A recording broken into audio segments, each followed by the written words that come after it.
sympa cette petite virée là. Ouais, franchement, ouais, très Furini, sympa. avec Ouais. deux motos sympas. Aujourd'hui, on a les mêmes motos. Alors moi, ça m'a fait plaisir de rouler avec toi. C'est vrai que depuis qu'on se voit au magasin, on n'a jamais eu l'occasion de rouler ensemble. C'était assez sympa. Donc aujourd'hui, on est là pour rouler avec cette nouvelle moto, la QJ Motor SRT 600SX, que tu viens d'acquérir il n'y a pas très longtemps d'ailleurs. Ouais, tout à fait, j'ai acheté en mai 2025. Ouais. Voilà. Et tu as déjà fait combien de kilomètres? 4100, parce que moi j'ai pas de voiture, c'est mon principal moyen de locomotion. Okay. Ouais, donc tu es un rouleur.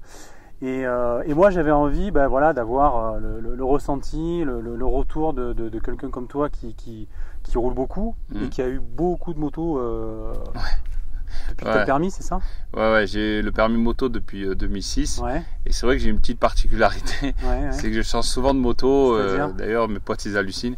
Depuis 2006, j'ai arrêté de compter à 50. Je pense que je suis entre 50 et 60 motos différentes parce que j'ai eu l'occasion d'essayer et d'avoir. 50, tu m'as dit qu'il y avait eu beaucoup de motos. Ouais, tout à fait. Ouais. Du monocylindre au 4 cylindres, du roadster, du trail à la sportive. Voilà, j'ai vraiment. Tu passes partout, quoi. Ouais, je suis un vrai passionné. Donc j'ai essayé tout type de moto. Vraiment le plus possible, essayer et posséder. Ok. Donc là, pour revenir à ce trail, qu'est-ce qui t'a poussé à choisir celui-là, à choisir ce modèle, faire l'acquisition écoute, déjà la découverte de la marque QJ Motor s'est fait par le Roadster quand il est arrivé au magasin. SRK, ouais, tout à fait. Où là j'ai découvert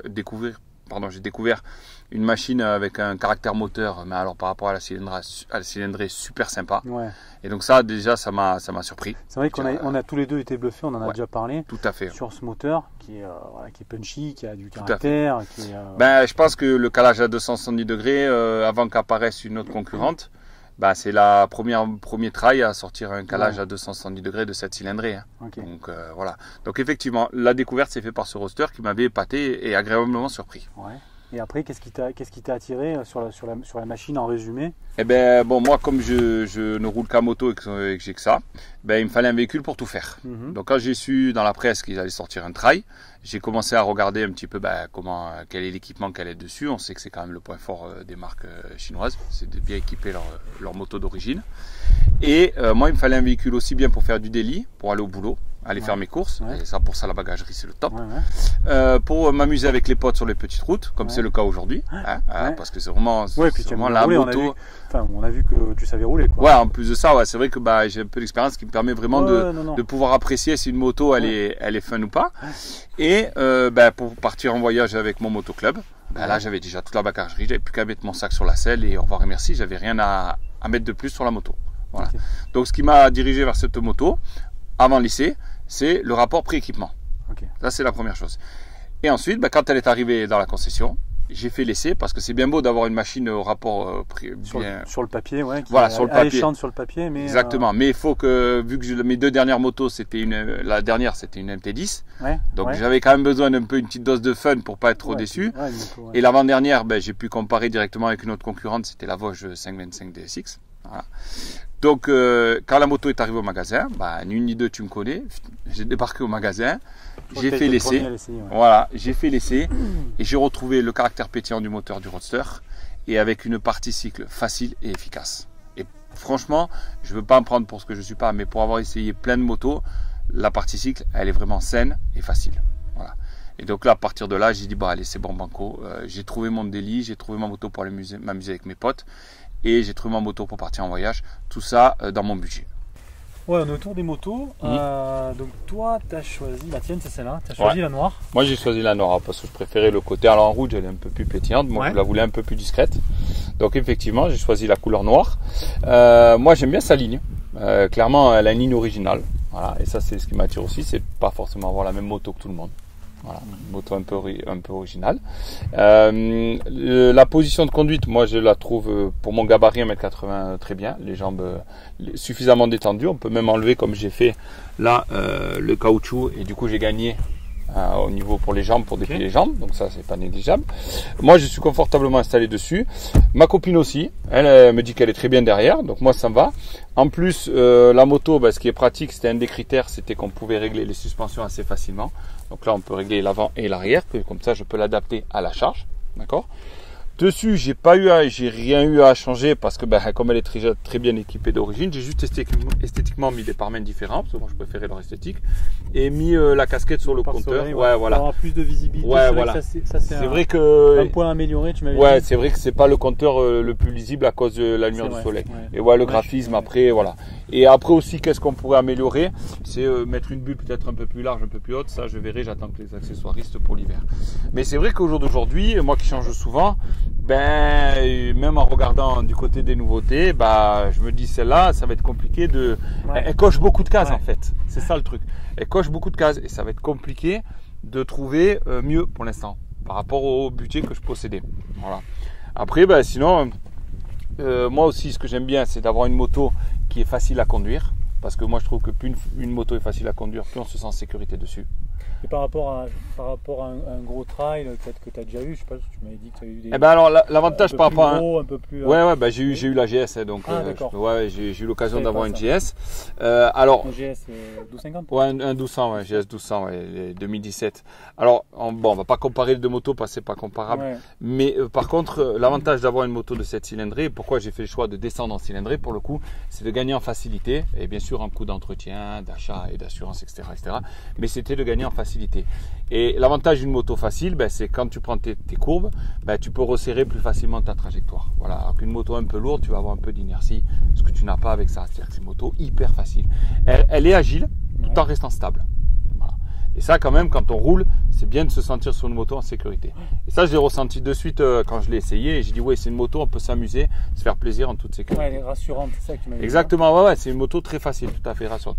On pourrait quelque part un peu la comparer à Honda qui fait des motos faciles et rassurantes. En tout cas, elle est absolument pas piégeuse, il ne faut pas de mode d'emploi, c'est clair. Pour avoir possédé plein de motos, je me suis senti à l'aise de suite. Et ça, c'est un signe qui ne trompe pas. Et donc, ce moteur-là, adapté au trail, tu avais déjà roulé. Voilà, comme je descendais en cylindrée aussi, et comme je dis tout à l'heure, fallait quand même que je garde un peu un côté pétillant à la moto. Il n'est pas très puissant sur le papier. Non, 56 53 ou 55 chevaux. Effectivement, il n'est pas très puissant sur le papier. Mais par contre, le fait qu'il soit calé à 270 degrés, alors ça veut dire qu'il a un caractère, il a plus de couple à bas régime, pour faire simple, fait qu'en gros, tu n'as pas besoin d'aller chercher dans les tours pour dépasser ou pour avancer correctement, on va dire. Rien qu'à bas régime, à partir de 3005-4000, tu as déjà de la patate. Et par rapport à la cylindrée, c'est ça qui est bien, c'est que tu as déjà une bonne patate en fait. Et puis après, il allonge alors. Et après, il allonge effectivement, si tu veux chercher la puissance, il allonge au moins jusqu'à 8007, 7005, 8000 à peu près. Okay. Non, ça c'est vraiment. Il fallait les deux en fait. Pour que j'accepte de redescendre en cylindrée, moi, par rapport à tout ce que j'ai eu, il fallait que la moto, elle ait un caractère fun au niveau du moteur, caractère moteur fun, pétillant. C'est pas grave si j'avais moins de puissance qu'avant, mais du moment que j'ai la banane quand j'accélère, ça va. Et puis, il y a une autre surprise aussi, c'est le bruit à l'échappement. Oui, c'est vrai. Franchement, pour avoir essayé le Roadster et pour essayer celle-là, ça c'était la surprise. Vrai, fait un bruit à l'échappement, moi je kiffe. Après, on aime, on n'aime pas, mais ça pète bien, juste assez. Et pas trop silencieux, parce que maintenant avec les nouvelles normes, on sait que. Mais elle pète juste comme il faut, et ça participe au plaisir de conduire de cette machine. Ok, bon en tout cas, ça s'entend. Tu prends du plaisir avec cette moto. Ça, complètement. Maintenant, qu'est-ce que tu peux nous dire sur les défauts que tu as ressentis? Parce qu'il y a forcément des défauts sur cette machine. Écoute, franchement, j'ai du mal à lui trouver des gros défauts. En tout cas, tu vois, parce que d'ailleurs, quand tu m'as proposé de faire la vidéo, tu m'as dit que j'aurais ma liberté de dire ce que je veux. Voilà, moi je voulais que ce soit en toute objectivité. Tout à fait. En défaut, de gros défauts, franchement, j'en vois pas. C'est vrai que si on veut, la bulle est peut-être un peu petite. Alors cet hiver, c'est vrai que je la changerai pour une meilleure protection. On l'a dit tout à l'heure. On avait parlé de la lisibilité du compteur au soleil. Après, honnêtement, j'ai un peu de mal à y trouver un défaut qui me dit non, pas cette moto. Confort. Écoute, le confort ça va. Oui, c'est vrai que peut-être si on fait de très longues distances. La selle, tu la trouves comment? Alors la selle, on va dire au-delà de 250-300 km.